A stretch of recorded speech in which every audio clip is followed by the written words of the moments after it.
It's time for a Big Blue Kickoff Live. Nobody can ever tell you that you couldn't do it, because you did. On Giants.com. You know what I saw? New York Giant Pride. And the Giants mobile app. 17-14 is the final. One touchdown, we are world champions. Believe it, and it will happen. Part of the Giants Podcast Network. Let's go out there like a bunch of crazy dogs. Have some fun. Hello, everybody, and happy Monday. Welcome to Big Blue Kickoff Live, presented by Cadillac, the official luxury vehicle of the Giants.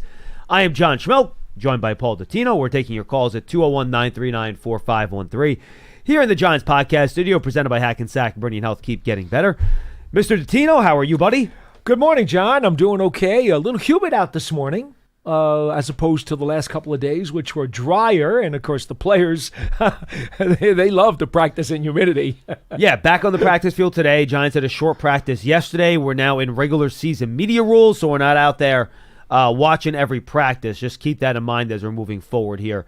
As the Giants now begin to try to take their final steps in Paul setting their 53-man roster, the deadline for getting your team down to 53 men is Tuesday at 4 o'clock. The Giants have already done some work in that regard. They released Kayvon Wallace. They put TJ Moore in injured reserve. And then last Friday, you guys already had the 8 players that they decided to let go. I will give you those guys again right now, just so fans, if they might have missed it or are aware of it. Wide receiver Jordan Bly, inside linebacker KJ Cloyd, cornerback O'Donnell Fortune, inside linebacker Deontay Johnson. That's the one guy I would consider a little bit of a surprise in this group. Jimmy Morrissey, the center, Zach Pascal, the wide receiver, Montrell Washington, the wide receiver, and then Jason Williams, the offensive lineman. And usually when you release guys this early, those guys are usually not brought back on the practice squad. That's why they're released early in the process. You want to give them a chance to catch on with another roster as you move forward here. So those are the guys that were let go, Paul. And so now you're looking at probably around 80 or so guys left to pare down to 53. And then, of course, you have the 18-man practice squad that you can, 16-man practice squad, pardon me, and then 17 with Jude McAtomney that you can put together once you get that 53-man roster set. Yeah, 27 more guys need to be dealt with, and Brian Daboll said this morning that he would not be making any more roster moves today. They will wait until tomorrow. So you don't have to keep hitting refresh on your computer screen or on your app or on your cell phone, whatever it is that you're using. The Giants are not expecting to do anything this afternoon. All right, so we usually do this routine every year, Paul. We put together our 53-man roster and what we think it's going to look like. We're always a few players off. There's always some surprises, but this is where both of us have landed. So, want to roll through this here? You ready? Yeah, well, let's go. Oh, we should mention the other NFC East. Oh, yes, Paul was very disappointed today because, as we talked about last week, Paul was counting on trying to get some help from another NFC East team, but as usual, it doesn't work out that way. No. As Terry McLaurin signs a 3-year contract extension with the Commanders, reportedly worth around $96 million, which means I think the McLaurin side won. He was looking for 30 plus. That's in the DK Metcalf area now. We haven't seen what the guaranteed money is, how much of that is incentive based. Right. So always be leery of that first set of numbers that comes out. Usually that will come from the agent. Yes. So it will be inflated to the max it possibly can. No doubt. So we'll have to see what that ends up looking like when those final numbers come out. But obviously, for the Giants, they play the Commanders in Week 1. You'd much rather have not had Terry McLaurin on the field, but it looks like he will be.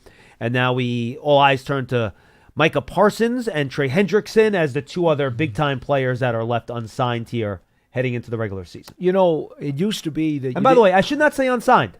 2 players that have not got extended. Correct. Heading into the regular season. Both the players are under contract. I want to make sure I have those facts right. Yes, they are hold-ins, as the new nomenclature has been developed over the years. Yeah, which, by the way, is going to end very quickly because once you start missing regular season games, you start losing money. And that's when negotiations tend to change a little bit. So see how that goes when you get into the regular season.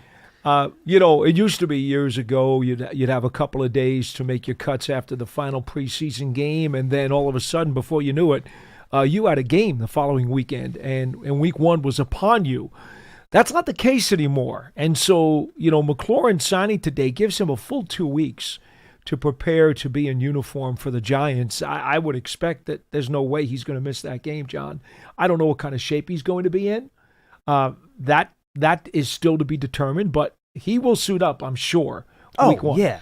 I mean, and that's what makes this schedule, the way it's now developed over the years, a little bit different than in years past when guys held out and, they were trying to squeeze and trying to get more money out of a team. And then all of a sudden, if they came in at the very last minute, well, you didn't have a whole lot of time before that first game to prepare. Well, now they got 2 full weeks. And so if Parsons comes in, relatively quickly, he'll have plenty of time to get ready for the Giants in week 2. Remember, he is dealing with a back injury right now. So we'll see. But did you see that note yesterday? I did not. He's apparently doing all of the other cardio and the weights and everything else that he's doing. Yeah. The comment that I saw said he's done everything but get on the field to make sure that he is physically as ready as possible for week 1. So where his mindset is. He's not planning to miss. He's not. No, I think everyone expects him to play week 1. Yeah. You can't just start giving away $1 million a game, which is pretty much what it would be. And think about it, too. So, who are they playing? It's Philadelphia and the Giants. National TV against the Eagles. You don't think he wants to be on the field for that? Come on. And by the way, it is important to note, though, I feel like that needs to start getting moving quickly for Dallas because, remember, that's a Thursday game. So that's a short week for them in week 1. It does create a little bit of a dilemma there. It becomes a little bit tougher. You don't want his first time if you're the Cowboys, you don't want his first time on the field on Monday of next week because then that's only 3 days to the game. That is true. That gets a little fishy. So if there's going to be some movement there and he's going to get on the field, I would imagine next few days, that's when we should start seeing that movement so we can get ready for so week too. 1. Anyway, I don't want to bore Giant fans with Cowboys stuff. You brought that up. That was not my fault. I'm sorry, but it is division-related news. And Giant opponents in the first 2 weeks. Yes. No. It's definitely appropriate. All right, you ready to go? Let's go. All right, so this is, again, what we think is going to happen with the 53-man rosters. We don't have any information. Oh, this is my 53. This is our guess of what it's going to look like, okay? I have 25, 25, and 3. I have 26, 24, and 3. And that's usually the case. And I struggled with my last 2 spots. So we'll see how this goes. Or last spot specifically. All right. We both have 3 quarterbacks, Paul? Yes. Russell Wilson, Jameis Winston, Jackson Dart. Yes. Now, there is an asterisk on this. There is a possibility, and we kind of informally mentioned this morning to each other. I don't think the Giants will take 4 quarterbacks into their first regular season game. But if they really believe that they've got something brewing with a team in terms of a trade for a quarterback, they could, in theory, keep 4 tomorrow, wait a day or 2, and then see if somebody decides to fall all over themselves and make an offer for one of their quarterbacks. I will say this, too. I don't think that will happen, but it's possible. Art Stapleton made this point on Twitter the other day, and fans got all over him.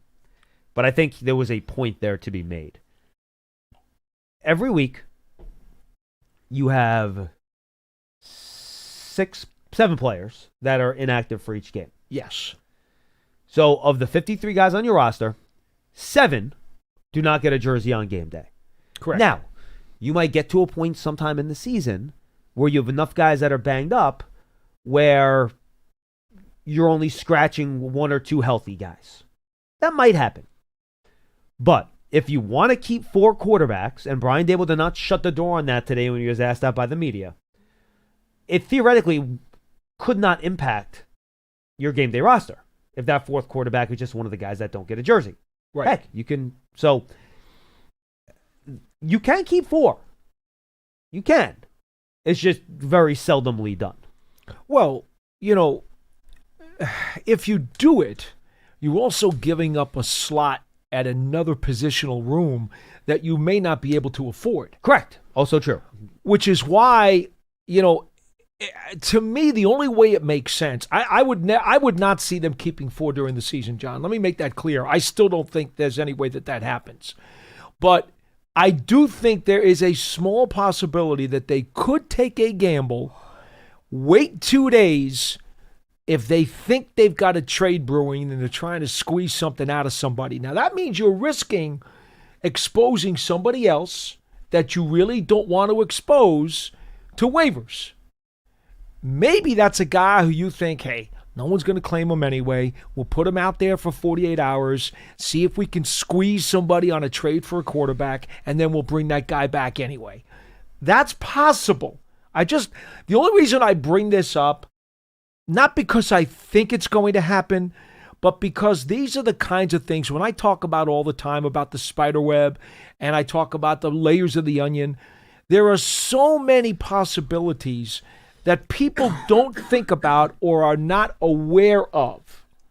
And in full transparency, that is something you could do. I don't think it will happen, but it's something that could happen. So if, for example, the Giants have 4 quarterbacks on their initial or their first 53, please do not call up this show, tweet him, and tweet me, oh, they kept 4 quarterbacks, I told you. Chances are, if they've got 4 quarterbacks tomorrow, they won't have them by the end of the week. Or who knows? We'll see. Who knows? Who knows? All right, let's go to running back. I think you were more solid on this than I was. I'm still not sure I like the decision that I made, but who are your 4 running backs? Tracy, Scadaboo, Singletary, and Miller. I'm still not positive about Miller. He was one of my last guys I put on. Scadaboo's hamstring, I think, is still something, or leg is still something you have to worry about. So that's why I put him on, just so you have that third guy there in case, Scadaboo's still kind of working through that a little bit, even though he played in the last preseason game. And the fact that Miller did do so much on specials, I'll put him on. Yeah, the only thing he didn't do was punt return. He did kickoff return. He did kickoff coverage. He did punt coverage. Punt return. Yeah, but he's not a punt return guy. No, but he was a vice guy. Yes. I'm not saying a returner, but he was on the punt return team. Yes, but he doesn't return punts. No, that's the one facet he doesn't do. But he's on the field, though. He was on the field. Yes. He was on the field. And I think that by seeing that over the last couple of weeks, I think it solidified his spot. Receivers, I have 5. Me too. Malik Neighbors, Darius Slayton, Wan'Dale Robinson. I put Jalen Hyatt on. Mm-hmm. And then my 5th guy, I went Gunner. I think Gunner gets through waivers. I don't think they feel compelled to protect him because I think they believe he can come back. I still have Smith Morset because I'm going to have him double as my return guy. And I think he's going to do both punts and kickoffs. Yeah, and I don't know. Gunner has done plenty of kickoff in the past. He hasn't done it here. No, he's not. So that was one of the things I thought about with that. And the reason, again, that I lean more this way, because we've heard nonstop for the last month and a half about how there will be more kickoff returns in play this year. Now that the 35-yard line touchback comes out, that's a good point. I think the kickoff return is now taking on a little more importance. Fair enough. All right, let's go to tight ends. I kept 4 here. I went 3. This is why I have 26 on offense. There you go. So Theo Johnson, Daniel Bellinger, Chris Manhertz. Yeah. Guys, trust me, those are easy calls. Yes. Do not try to release one of those 3 guys. It's not going to happen. I could not release Thomas Fidone. Sorry, couldn't do it. I get it.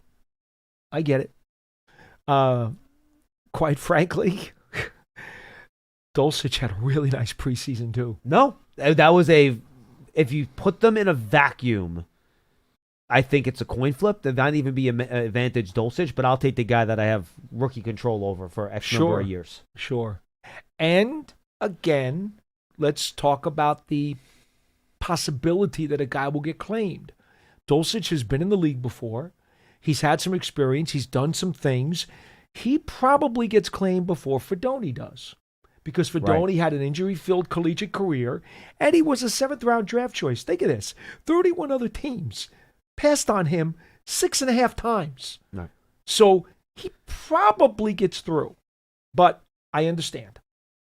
All right, let's go over to the offensive line. I kept 10. So did I. All right, so you have your 5 nominal starters: Andrew Thomas, John Runyon, JMS, Greg Van Roten, Jermaine Illuminor. Then I have James Hudson, Marcus Bowe, Evan Neal, Josh Azudu, Aaron Stinney. I did go back and forth a little bit, because remember, Azudu didn't play in the last game, so I don't know if there's a health issue there. I went back and forth on Azudu and Forsythe. But Azudu's versatility playing guard and tackle is what made me lean towards him. Now, isn't that interesting? Those were the two that you fought against, and I was fighting between Forsythe and Stinney. The problem is that I felt like they needed another backup guard. And that's why I went with Stinney. See, because to me, if you have to go down past Hudson and be past Bo, I mean, to me, Azudu is the fifth tackle. I agree with that. Okay? Well, if I'm keeping Forsythe, he's no better than the fifth tackle. Right. So what's the point? Well, that's why I kept Azudu and Stinney. That's why I kept Stinney. And I think Azudu's the fifth tackle and the fifth guard. That's what he would be in that situation. Yep. All right, so that's my 26 offensive players. You have 25 offensive players. All right, let's go to defense very quickly.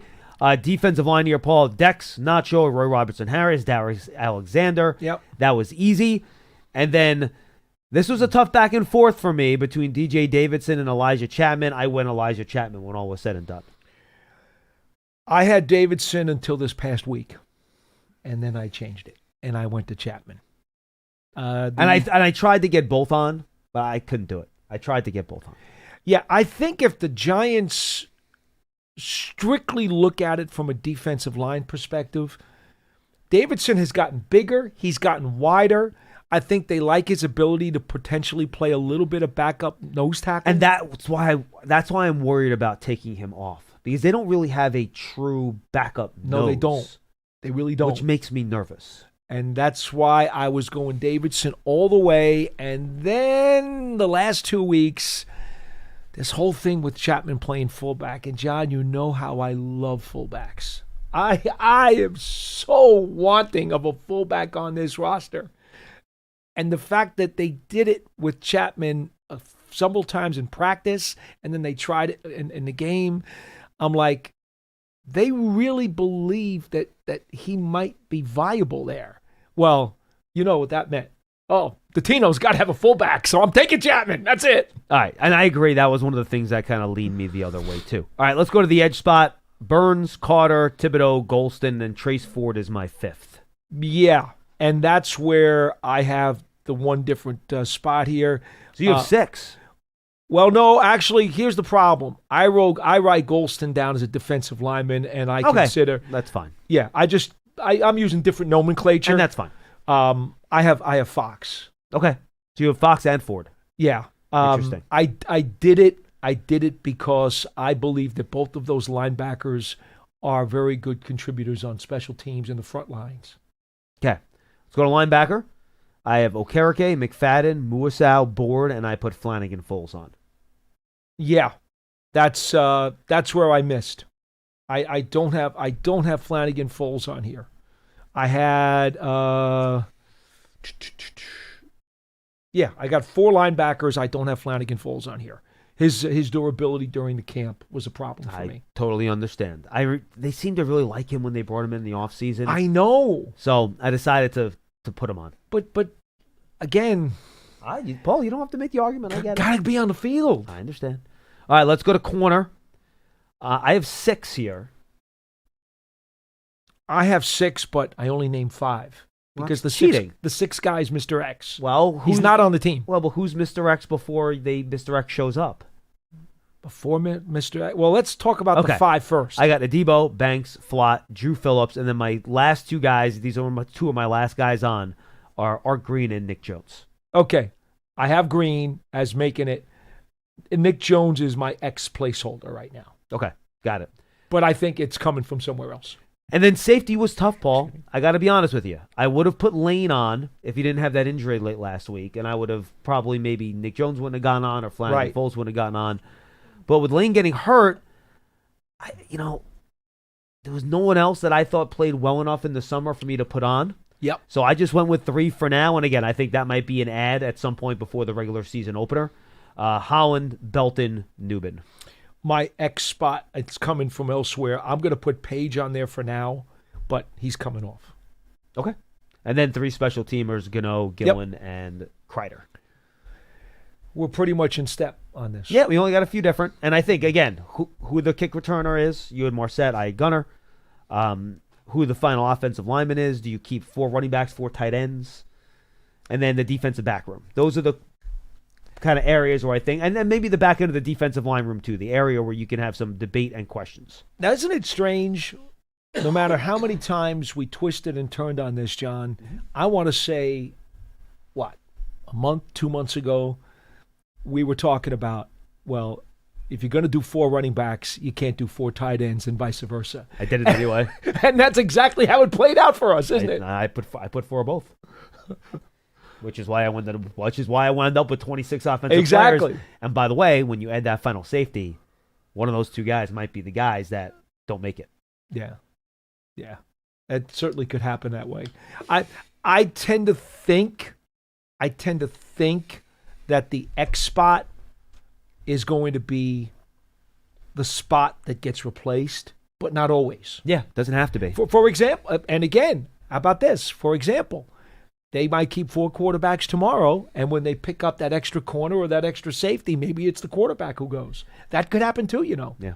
All right, we're going to get a full bank of calls, so let's get to them. But first, a reminder, the Giants Foundation will host a 5K racing kids run presented by Quest on Sunday, October 26th at 9 a.m. at MetLife Stadium. Net proceeds will benefit the Giants Foundation. All participants will receive a commemorative T-shirt after the race day for a festival with appearances by a Giants legend and a live DJ. Register now at giants.com/5K. The Giants Foundation is a 501c3 nonprofit corporation. And go check out the Giants Huddle podcast, by the way, folks. A lot of good interviews up there. A lot of good stuff coming up the rest of the week.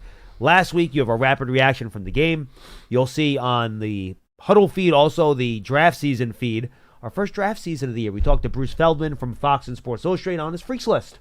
So, wow, okay. A little preview of who some of the freakiest athletes are heading into the 2025 college season and 2026 NFL draft. You can find all those podcasts on your favorite podcast platform, Giants app, giants.com/podcast, or check out the Giants YouTube channel. All right, let's get to the calls. 201-939-4513. We'll take the calls in the order in which they were received and lead off with our buddy Tim in Charleston. Tim, long time no speak, man. How are you?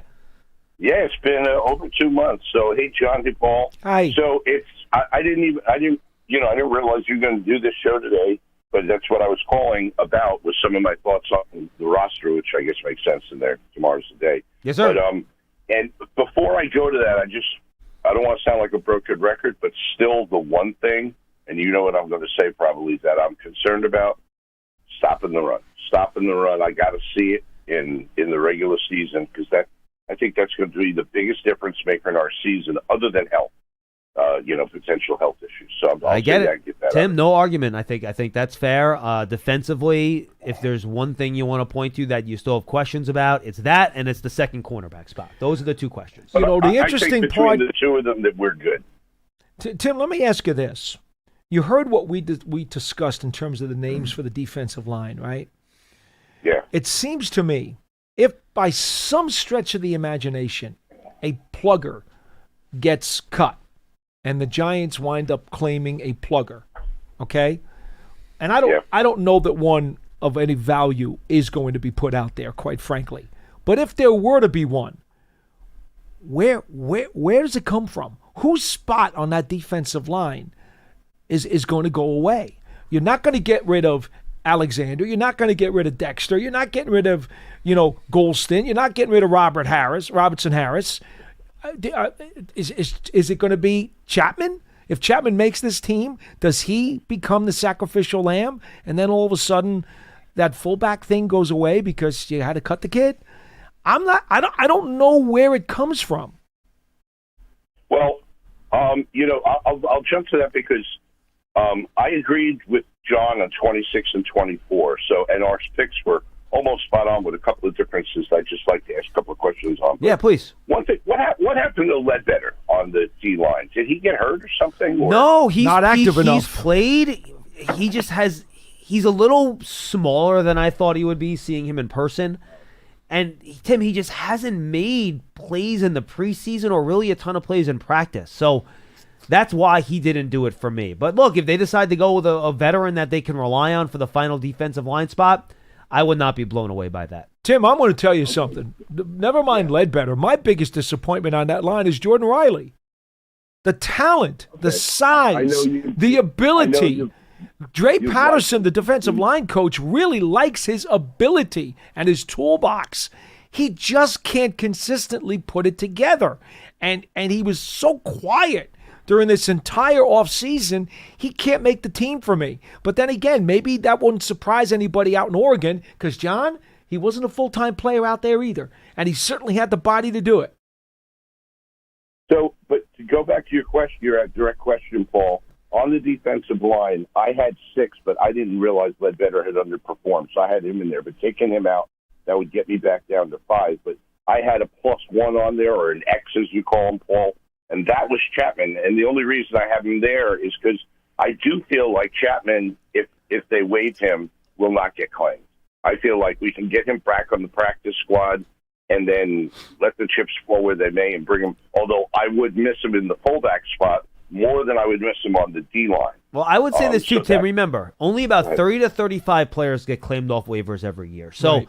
I think it doesn't happen as often as I think a lot of people fear. I think you have to be a little careful running scared from that. I think it is part of the equation. I mentioned the Giants Little podcast. I talked to Rand Carthon, the former Titans GM. He interviewed here for the Giants GM spot when Joe Shane got the job. And the first 10 minutes or so is how you figure out a way to, put the 53 men together. And he did tell me, look, you try to figure out what guys are easier to sneak on to the practice squad than the others. So sometimes you may not even keep your best 53. Right. You keep the 53 knowing it's almost trying to keep your best 69, right? Because you got your 53 plus a 16 on the practice squad, and then that will sometimes adjust what your 53 looks like. Yeah, and because there's almost 1,000 guys who are going to get cut. Yep. And I figured there would be about 50. I didn't know what the historical numbers were. I figured an average of like 1.5 a team, no more than 2. So that's a real small percentage. But going back to one thing that I only had 9 offensive linemen, although I kind of wanted to keep 10. So I didn't have Stinney on there, but you guys have seen him more, so you know better. Well, Tim, but honestly, just real quick, do you know what kind of pushed me over the edge with Stinney? The fact he played, I think, fewer snaps than any other offensive lineman in the third preseason game. They got him out of there very quickly, and usually that might be a signal that he's going to be on the roster. Yeah, you don't want to see him get hurt taking extra snaps in that game. On defense, I was all exactly lined up with you guys, except I was not aware really of Flanagan Foles, so I had 4 linebackers rather than 5. But I want to go back to one thing, and this is where I'm going out on a limb. On the tight ends, and I had us keeping 4, but I mean, just off his preseason performance, it's hard to pass up on Dulcich. I get it. Or Dulcich. And one thing I was thinking is, if you kept 10 offensive linemen, do you have to keep Manhurts? Isn't he a guy that could clear waivers you could bring back on the practice squad? I can tell you, Tim, real quick, Chris Manhurts, as long as Brian Dable is here, Chris Manhurts is going to have a spot on this roster. He loves Chris Manhurts. And then I did take Olszewski over Smith-Marset just because I felt Smith-Marset just gave us the return game and not much else. And Olszewski looked so good in the spring that I felt like if we cut him, he might get claimed by a team that needs a guy who can play special teams to be a backup wideout. So, hey guys, thanks for all the time. No, thanks, I'm Tim. looking forward to seeing what they do tomorrow, and I'll talk to you again before the season starts. Appreciate it. That's the other thing, Paul, and maybe I factored too much of this into my answer. Gunner's actually been a really good receiver since they brought him back this summer. He's caught everything. And he gets open. Yeah. I am putting part of my equation together with the fact that when he was out there, and then last year he went to IR, and then he got healthy, and nobody wanted him in the offseason. No, it's fair. That's true. Right? He sat there until the end of July. And it wasn't until Ford Wheaton got hurt that the Giants were able to call him and say, hey, can you come back in? That's a good point. Nobody brought him in. Yeah, the other issue with him, too, you look at his injury history. He's a smaller guy. He's gotten beaten He has up. trouble staying healthy. So that might be a part of the equation, too, right? Again, I just feel like I like him. I just think he passes through. The whole, tough, smart, dependable. He checks every one of those boxes. Well, when he's not hurt. Well, yes, correct. Well, dependable in terms of doing what you need him to do when he's on the field. But you're right. Yeah. You can argue not dependable because he's not always on the field. And the other thing too, the tough thing with Smith-Marset compared to Olszewski is that they're totally different body types also. It's not like that's an even playing field and they're both the same type of automobile. They are different style players. I mean, Olszewski, you can put him in the slot. You're not going to put Smith-Marsette in the slot. You're not going to do that. He's more of a taller, lanky, more speedier kind of guy. Yeah, and he did not do much as a receiver over the course of the summer. Not a lot, but you know what? When they threw him the ball, he usually caught it. No, he did a nicer job at receiver than I thought most people would have expected. I would say Gunnar had maybe 2 times as many catches as Amir Smith-Marsette did. Could have been. By the time you added him up, could have been. And he was here for, a week less? You know? Again, though, Gunnar, when he was out there, he'd be in the slot, and a lot of times he was working with the back end. Yep, he was out there with Jameis a lot. Yeah, and they were doing a lot of the screens, a lot of the short dump-offs, a lot of the flares, and that's more of what Olszewski's going to do. You're not going to give those kinds of plays to Smith-Marsette. Olszewski's a slot guy, correct. But Smith-Marsette is going to be more deep stuff, and that's not what they were running a lot of in the offseason. All right, let's go to Alex in Philly, and then Steven in Plattsburgh. Hang with Europe after Alex. Alex, what's going on? Hey, what's going on, guys? What's up? Hey, so I have I guess you would say a controversial take. Sure. I say we keep 4 tight ends, but my surprise cut is Daniel Bellinger. I'm sorry. I just don't see what he gives you that the other 4 don't. He plays fullback. He plays what? He plays fullback.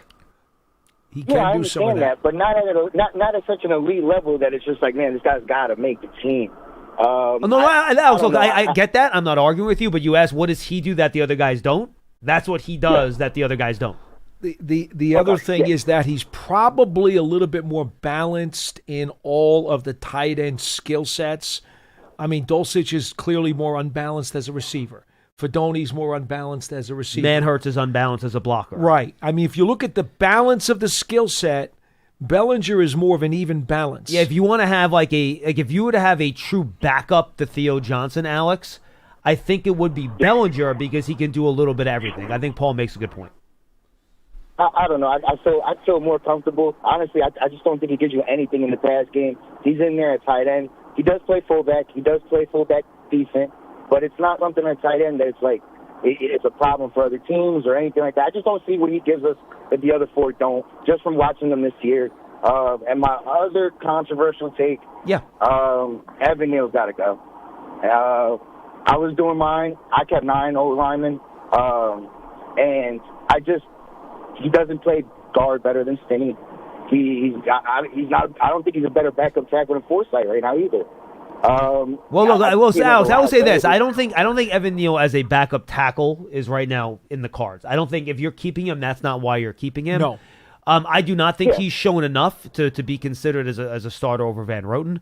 But I do think I've seen enough where I'm intrigued with his size and physical talent to give him a little bit more of a runway to see how he can continue to develop a guard. That's how I kind of look at it. I understand where you're coming from, but that's kind of where I'm looking at it right now, where I think I've seen enough where I see potential, and I know that's a very dangerous P word in his year 4, and I get why you would be, I'm not buying it, I'm done with it, I understand. But I've seen enough where he's had enough good reps at the spot where I feel like you can maybe still get something there. Yeah. I won't criticize you if on your 53. I always tell people, you can have your 53, but if you're projecting what the Giants are doing, you're going to be 99.9% wrong on Evan Neal because they're keeping him. I think it is about as a small a breadcrumb as possible that he's getting cut. But if you don't want him on your 53, you certainly don't have to have him. It's a controversial take. I don't think he's going to get cut. I don't see it happening. Yeah. But I'm over it. You're absolutely right. I'm over it. I pulled the trigger on it. It's I don't know. He just doesn't move side to side. It doesn't matter what position he's in. He's just not moving side to side. And it's not like he's struggling against starter level. He's struggling against anyone. Just remember one thing, if you will do this for me, as you watch Evan Neal whenever it is that he gets in a game this year. Remember one thing about the Giants' interior line. Runyon is a technique guy. JMS is a technique guy. Van Roten is a technique guy. During the course of the season, if Neal gets in there, watch him on short yardage, watch him on the goal line with his size, his power. He's like their only mauler at guard. That's to it. Paul's point. Yeah. That's it. He's also He is the their only only guy liability as on the well interior when he of this plays. offensive line that has the size, the girth, the power, and the brute force to have a running back go behind him, or for that matter, your quarterback, and push forward for that yard. Don't discount that, because the makeup of the guard room is not exactly huge. Got it. All right, fair enough, Alex. No, listen. I don't think they're gonna cut him, but it's just that was just my two controversial takes. And last one is Gunner over Marset. I agree with you guys. I think Gunner just gives you a little bit more at receiver. Just if you need him in a pinch, he just gives you a little bit more receiver. You know, he just does, and that's why I would go with him. He does everything else that Marset does as well, but you know, he can play receiver on the pitch. Awesome. He's shown that before. Thanks, Alex. Good call, my friend. Appreciate it. And again, guys, controversial takes, we love them. Bring them. We love to talk about it. No, look, we want that, guys. That's why we're here to have the conversation and talk about it. That's what's fun. And by the way, I talked about substitution patterns. And again, Alex is not saying this with the Giants. We're going to do this what he would do. The fact that Bellinger didn't play in that final preseason game should tell you all you need to know about where he stands on the roster. Yeah.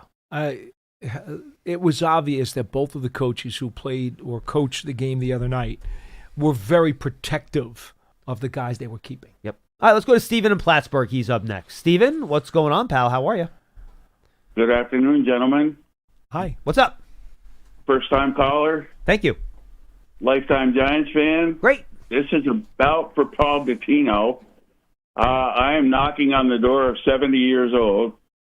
And I have a story, I think in 1970, when I went with my father to Jerry Park in Montreal and watched the Pittsburgh Steelers play the Giants in an exhibition with Fran Tarkington and Joe Morrison. Mm-hmm. And Joe Green was with the Steelers, and I believe the quarterback was Terry Hanratty.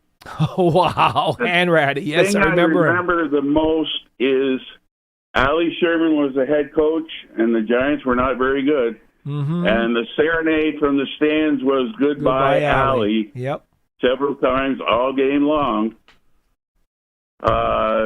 And that's one of my first experiences with the Giants. Well, My happy next birthday to point you is as the it comes podcast up. Experts that try to rate these players, I get a kick out of them. The only person I really listen to when Banks and Sims talk to about a player, I have my ear to the TV and I'm listening. I would like to defend Darius Alexander and all of the rest of the NFL draft picks. These guys have no off season. The bowl games run till January. They go to the Combine. They go to the Senior Bowl or the East-West.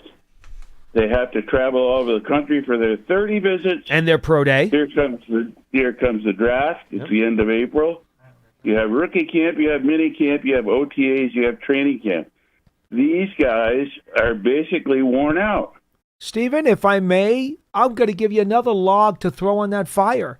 He's coming up from Toledo. That's a Mid-American Conference team. We're not talking about a Power 5 program. So automatically, no matter what the Giants scouts thought of his toolbox, and they obviously had reasons to take him, he's still making a big jump. John, I don't know when the last time is that you saw Toledo. I can't remember. And that's not exactly a killer program. No, he was a guy that needed some refinement. That's for sure. Yeah. Mm-hmm. I'm asking the fans to be patient a little bit. This guy is not going to step right in, just as you said, Paul. And remember, Dexter Lawrence was a bust in some opinions. Well, I don't know who thought that, but coming out of Clemson is a much different scenario than coming out of Toledo. Absolutely. But a couple of years in, they were thinking, Dexter, why'd we waste pick 17 on him? True. He's going to be a bust, which, here we go. The last comment I have is Paul Dottino. When I saw the moon balls, I saw you trucking it up the sideline. in that game. Yes. I would challenge you to get a hold of Rich Eisen and challenge him in the 40-yard dash after the combine. Steven, appreciate the call, my friend. You are terrific. Thank you. The problem is that Paul doesn't run. I'm a power walker. Are we going to power walk the 40 yards? So it'll be the 40-yard power walk instead of the 40-yard dash. Is that how this is going to work? I mean, I don't know. And he, by the way, he does it in a suit and shoes, doesn't he? He does. He loafers. I mean, that's pretty tough. That's a built-in handicap right off the bat. It is. That's true. So, all right, I want to hit some YouTube comments here real quick. Go. All right, Neely, and then we'll get the rest of your calls. Don't worry, Jason, you're coming up next, and we got other guys in. We'll get in as many as we can. Neely, keep all four quarterbacks. Pardon me. Teams are needy for quarterbacks, so down the road they have some trade value. Bruce Lau, keep Jameis, please. Sammy Boy, I'm excited to see Dart play. All right, so those are the quarterback comments. Mm-hmm. I would be, you never say never. You never know how it goes in the NFL, but look, I think they brought Jameis in here with a very specific reason, and I think he will be here for that specific reason. So do I. And again, I don't know when we're next going to see Jackson Dart play football. I think because of his preseason performance, people on the outside that are not up close covering this team or in the building, and I'm by the way, I'm counting most of the beats on this too, because I think most of them pretty much agree with us. I think the outside people think it's going to happen a lot sooner than what reality is going to dictate. So I'll just leave that at that. A couple other questions or comments. Antonio Douglin, if you had a choice to adjust the 53-man roster, would you consider having 2 or 3 special teams players separate from the initial 53, giving you a choice to add 2 or 3 extra players? So special category for specialists. I mean, look, you always want to have as many guys on the roster as you can, but that would be a serious negotiation between the owners and the players for the next collective bargaining agreement, because then you're paying a 55-man roster instead of a 53-man roster. Your costs go up, et cetera, et cetera. So that would have to be something that would get negotiated in the collective bargaining agreement. Believe me, there's going to be enough to argue about when the owners try to go to 18 games. Oh, yeah. And that might happen before the collective bargaining agreement. They could always negotiate that along the way too, if they want to. So we'll see how that goes. Kyle, what do you think is the... I'm not going to try this. Vertifil? But Vertifil? What do you think right there? How would you pronounce that last name? I don't think I even want to try. Exactly. Kyle, what do you think is the biggest difference in depth this season compared to recent years? I would say on the offensive line. I feel much better about the offensive line depth this year than I have in past years. And, of course, the edge depth. I mean, you got so much depth in those two spots. That's where I would probably... And running back. Look, we even thought about keeping 4 running backs in years. Yeah. But you have 3 guys that you have to keep because they're legitimately good enough to be NFL back. So I think those are the spots for me that kind of stand out. Yeah, I just think flat out that usually on your 53, and I've talked about this since the latter days of Tom Coughlin, you have 5 or 6 spots when you've got your 53-man roster. You're saying these guys are just guys. They're placeholders. They really don't do much for the team. I don't think that's going to happen tomorrow. When we look at the 53, we're going to have a purpose in mind for every one of the guys. Well, certainly by Wednesday, when the smoke clears and they make any adjustments. This team has got guys who they're going to believe are useful. There won't be any guys that are just guys. Atomic Age Gamer. Last comment for now. You could put some more in Johnny Mac if we get any more. Gunnar looked really sharp at wide receiver this preseason, but I'm wondering if he'll be able to get open against regular season defenses. That's a good question. Because remember, he isn't doing it against ones. In fact, I don't think he took, even in practice, many snaps against ones. So, yeah, it's a good question. I will say this. He got separation very consistently against the second and third stringers. Very consistently. So, I will tip my cap to him on that. He's not a guy you're going to have in your regular receiver rotation. He is a backup in that regard. So, keep that in mind as well, with his primary deal being special teams. But look, I think he certainly has gotten a much better, Paul, at wide receiver than when he got here. And I want to make sure to give him credit for that. He's done a really nice job. I agree with that. I'm just going back over every single day of my practice notes. To your point, I don't remember specifically him catching a Russell Wilson pass during the summer. I think they were all Winston, Dart, or DeVito. I mean, I'm looking now because I log all of that stuff. You might have had one, Paul, in that period where Slayton, Neighbors, and Hyatt were all out of practice. Yeah, you might have had one, and Bo Collins was out of practice during that time too. You might have had a play in that area where he caught one or two from Wilson, but it wasn't a lot. I'll keep going. I'll see if I can find it while you go to the next. All right, Jason next in New Haven is up next, and then Mo in New Jersey's after that. Jason, what's going on, pal? How are you? Hey, John and Paul, how you guys doing? We're good. Hi. Good. Thanks for taking my call, fellas. Just a few points. I want to kind of circle back. Now, I know this is probably my 53. I know you said that, Giants are going to do, what they feel is best, of course. But a previous caller made a point that I wanted to bring up in the tight end room. I would like to keep 4, but my guy out is Manhertz, and I get it, John. You stated that as long as Dable's here, Manhertz is pretty much, his position is pretty secure. Man, but I just have a hard time with players that have such a, what word do I want to use? Specific role on a team. I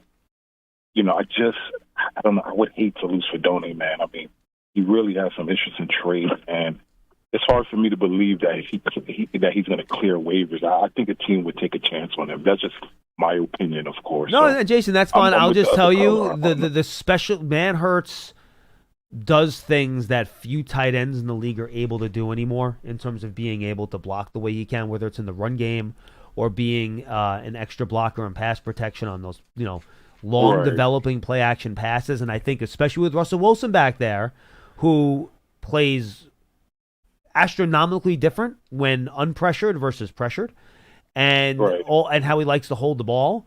I think you want to have a tight end on the roster that can really help keep that pocket secure. Yeah, I get you, John. I get that point. I just watching Dolchich, watching Fedone, and the question marks we have at the back end rotation of the receiver room, man. It's hard for me in my 53 to cut Fedone or Dolchich. I think those guys enough. We know, of course, Theo's the one. I think on a 5-out, you may see some Theo and Fedone or Theo and Dolchich. Yeah, see, Jason, that's where I disagree with you. This is where I disagree with you. If Fedone or Dolchich make the roster, they will be inactive and not get a jersey on game day. Yeah. Manhertz is going to get a jersey every single game. I definitely believe that, John. I'm on board with that. And by the way, just going through my daily notes for practice, it looks like Dart only had one completion to Olszewski the whole summer. Everything was DeVito. Well, here's one more with Dart as well. That's it. It was all Winston and DeVito. No Russell Wilsons. So not that means a whole lot, but it does go to the point about him running with ones. He really didn't do that. No, he did not do it much. All right. I'll make the last 2 or 3 points real quick, and then to answer, I'll take the answer that's here. Sure. I think I like Art Green and Makari Pace to me. I like them on the roster. They add length, they add height. I like some secondary players to have a little arm length and size, and I think both of them provide that. My next point is the Neal conversation.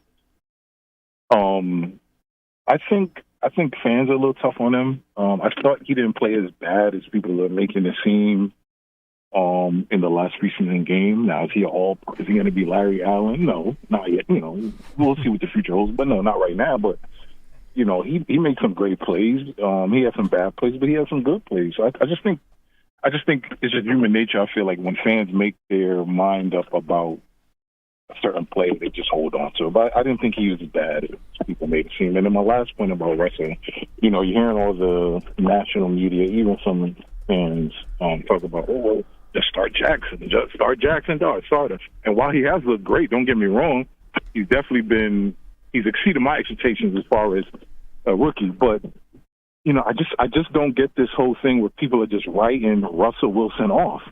I think he's really going to do well for our offense. His last year in Denver, he put up good numbers. His issue in Denver was a disconnect with Sean Payton. I'm not a Denver fan, so I don't know all the ins and outs of that situation. And then if you could tell me his last season in Denver, last year in Steelers, if he could give that, if we had that last year, how you doing, Buzz? If we had that last year, I think most fans would sign up for it. So I just don't get this whole kind of writing off Russell. He's a consummate professional. As long as he keeps on task and put some points on the board and don't put us in precarious positions with turnovers, he'll be fine. So I thank you guys for taking my call, and I'll listen off here. Thank you. Appreciate the call. Let me approach the Russell Wilson question this way. Let me push Wilson's performance aside for a minute, because there's a lot of people who are debating how much he has left. If you believe that defenses win championships and the best way to be a competitive team and a potential good team is to build a dominant defense first, well, that's what the Giants have done. The one thing you can do to sabotage that is turn the ball over. Get reckless with the ball, make stupid mistakes, and give the ball away, putting that defense in unenviable positions to where they're beaten up, they're worn down, and they wind up not fulfilling their promise because you have done so much to ruin their chances of success. Would you agree? Yep. Okay. Having said that, what is universally accepted about Russell Wilson? He takes care of the football. That's indisputable. No matter what you think about the gas that's left in his tank, he doesn't make stupid mistakes or carelessly give the ball away. He will take sacks, but he will not give the ball away. Correct. So, having said that, without getting into the Wilson debate specifically, you understand the formula that the Giants will use to try to make themselves in a better position. It makes perfect sense. It really does when you think about it, which, by the way, with all due respect to Jameis Winston, who was such a good guy, and we appreciate everything he's done here, his track record is that he will give the ball away. So that's why, even though they signed Winston first and they made him a backup, the truth is they're better off if Russell Wilson plays. And that's it. It's that simple. Give this team the best chance to win. Let them ride the defense to as much success as possible. Wilson will do that. And again, I think the way Russell Wilson has had the whole team buy into his leadership and him being the leader of this team, look, if the play dictates that he can't do it physically anymore, everyone will see that. And if he gets to run some of the scout team stuff, everyone in practice will see if Jackson Dart is ready too. Yeah, I was talking one of the great conversations I had with Rand Carthon, again, coming up later today in the John Soto podcast. He said, look, we had a practice. Fred Warner left the field, came up to me and said, if that Purdy gets into a real game, he's going to tear things up. No kidding. Because he was killing him on the practice squad. On the scout team. On the scout team, yeah. And he said, look, Fred Warner said that to him going off the field. Wow. So again, I don't know if Dart's going to run the scout team or if it's going to be Jameis. Because he said, look, you're running the other team's plays, but then he said you can tell the quarterback to run that play as though you're reading it like we do. So even though it's another team's playbook, you're still getting work. Because a lot of these concepts from team to team are the same. You know what I mean? It's just a matter of how you operate the play. So, again, if Dart ends up, and I don't know if Brian Dable will ever answer that question, if Jackson Dart's going to be the scout D quarterback or not. My guess is he probably won't. I don't think so. But that's another way you can tell, right? Yeah. And again, I'll just say this, and I said this last week. And Mike Kafka basically said this when he spoke to the media. So, they ran a very specific type of offense when Jackson Dart was the quarterback in these preseason games. Go balls, RPOs, screen passes. Mm-hmm. There were not many passes and some stick routes outside too. Instead of the goes, they did run stops, right? They had a couple, one in cut in one game, one in another. But it was a lot of this type of collegiate stuff that he did at Ole Miss. Which, by the way, you're trying to get him comfortable in the NFL. It's a smart thing to let him run the same stuff he did in college. It'd be dumb not to.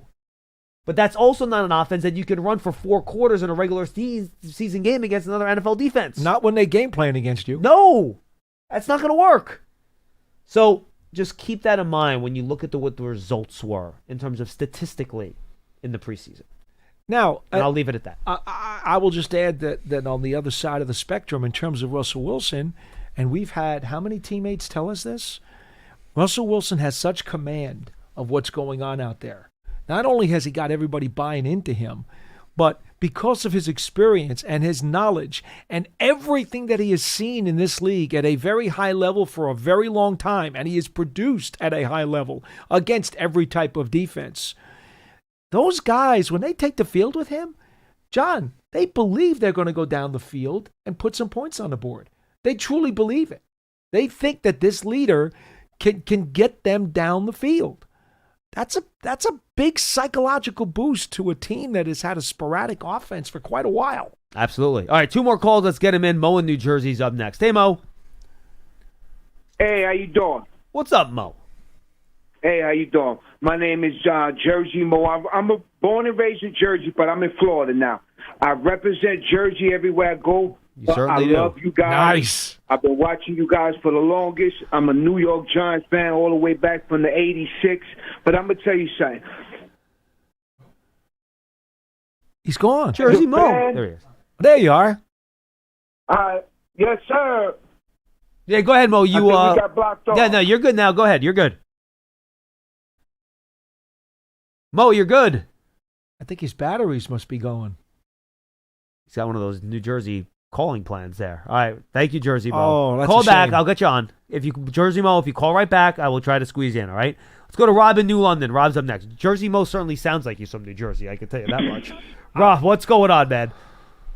You know what? I feel honored to be maybe your last call today, Paul and John. And so, real quick, first of all, I feel great about the upcoming season. Too much negativity, paralysis by analysis. Let's let the games just start, and then the chips will fall where they may. But defense wins championships. I feel real good. Anyway, I had to push through on that one.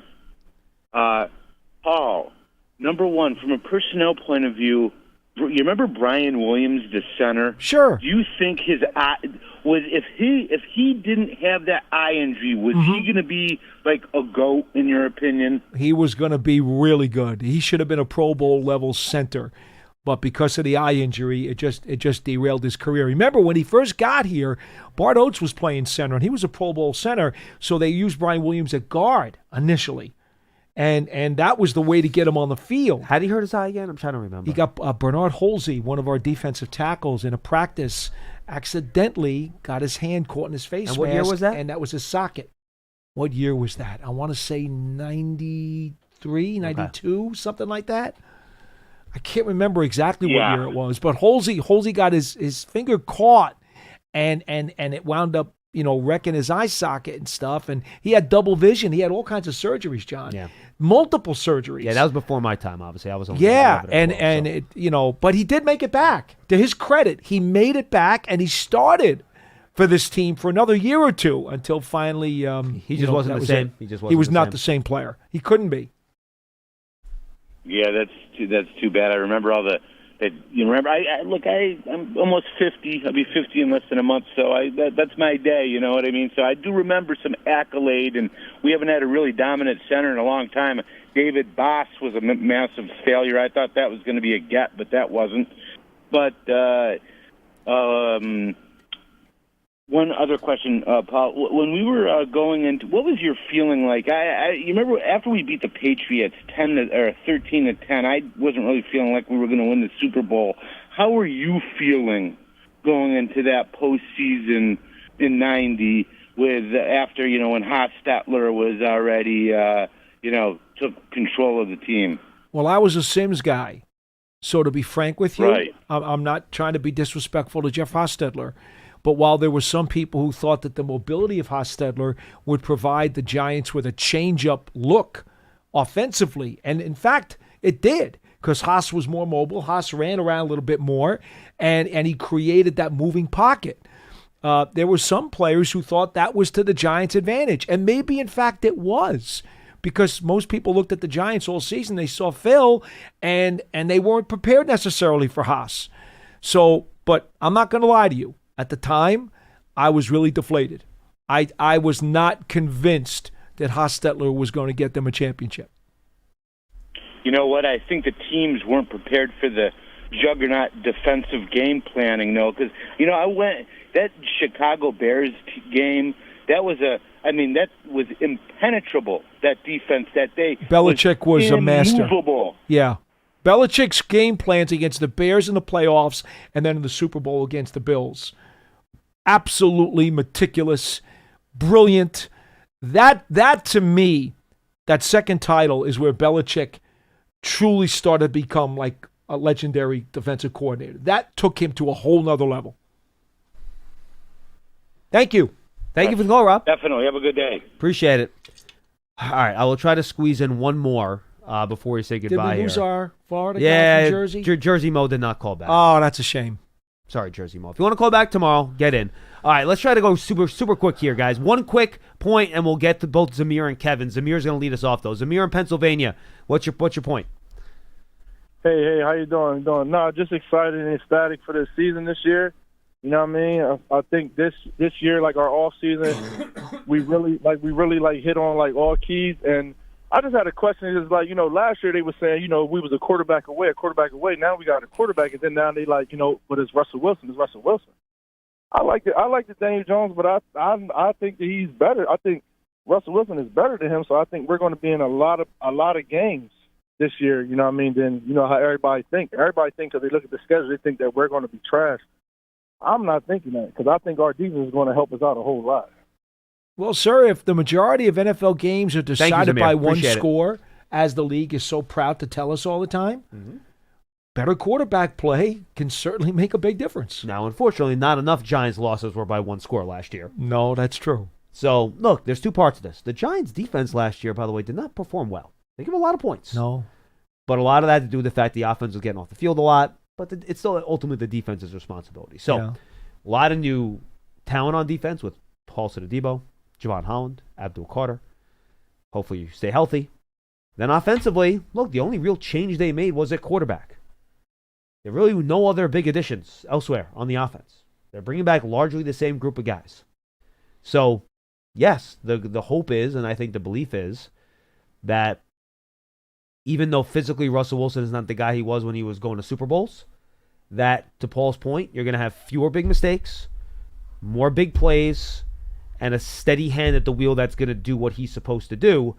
And that should elevate the offense a little bit more where you get to the point where, all right, you're playing hopefully with the top 12 defense. Combine that with an offense that is in the middle quartile, or middle third, I should say. Or even at the worst, the third quartile, somewhere in there, between like 20 and 23, something like that. And that'll be enough to win some games and kind of see where we go. Yeah. Final call, Kevin in Arizona. Kevin, what's up? Hey, I just want to make real quick comments. I know you guys are pressed for time. Yes, sir. I wanted to make a couple comments on this preseason. Very excited about the Giants this year. I will say, in watching Alexander, he needs to come off the ball. He might have come, I don't know what he ran at Toledo, but he may have come off, he may have one of them hit-and-read type defensive guys, but if he comes off the ball and penetrates and gives a blow, he's a big dude. He is going to be very effective for the Giants. No, and Kevin, by the way, I think you're right. Andre Patterson said the exact same thing to us, talking to him. Slow. He needs to get off the ball, snap it a little bit better. You saw that? You're 100% correct. Now, I'm only going to say this. Remember, at Toledo, Mid-American Conference, think about this.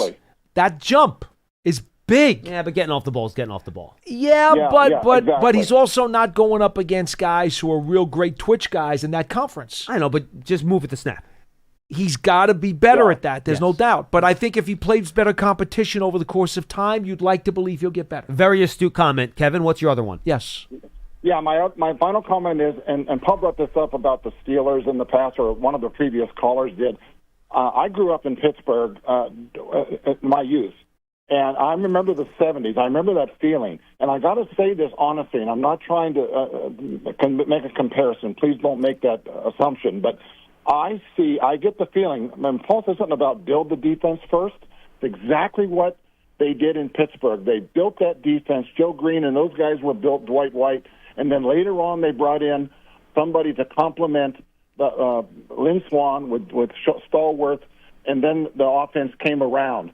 But it was defense first that built the Pittsburgh Steelers. And I get this funny feeling, and watching the Giants this year and the energy on the field, that if that's the course they're taking, a powerful defense and then slowly bring the offense along. And if they can get another guy to complement the wide receiver and you get two threats, I think the Giants are going to be very something to deal with here in the next couple of years. But I see a similarity in the build to the Pittsburgh Steelers of the 70s. That's my feel. Thank you, Kevin. Appreciate the call. And they all, of course, had Lynn Swann and Stallworth, right? So two very big wide. Hey, look, I will say this. That was a dynasty. I'm not making steel curtain comparisons here. But I will say this. I do think now the next step for the offense is, A, continue to solidify the offensive line. Okay? Get a dominant guy. You always have to continue to do that.